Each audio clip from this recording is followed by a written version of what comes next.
ကြုံရတဲ့ပြဿနာတွေလေအချိန်တန်ရင်အလုံးပြီးသွားမယ်ကြုံတွေ့ရတဲ့အခက်ခဲကိုယ်တော့လည်းအနှံ့ရင်ဘဝတစ်ခုလုံးစိတ်ချနေလိုက်မယ်မနှက်ဖြန်တွေအတွက်လည်းမစိုးရိမ်တော့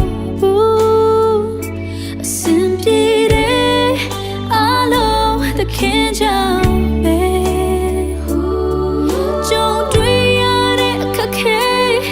ကိုယ်တော့လည်းအနှံ့ရင်ဘဝတစ်ခုလုံးစိတ်ချနေလိုက်မယ်ဘယ်ရမှမချပါကိုယ်တော့နာရှိရင်နေတဲ့ချစ်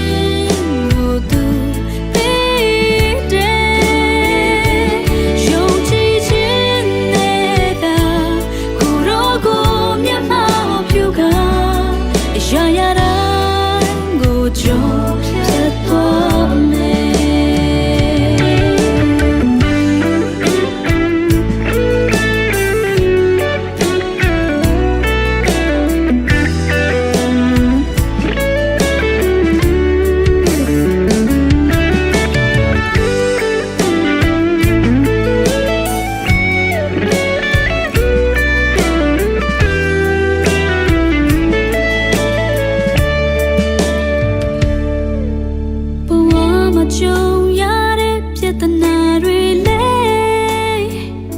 အချိန်တန်ရင်အလုံးပြီးသွားမယ်ကြုံတွေ့ရတဲ့အခက်ခဲကိုယ်တော့လည်းအနှံ့ရင်ဘဝတစ်ခုလုံးစိတ်ချနေလိုက်မယ်မနှက်ဖြန်တွေအတွက်လည်းမစိုးရိမ်တော့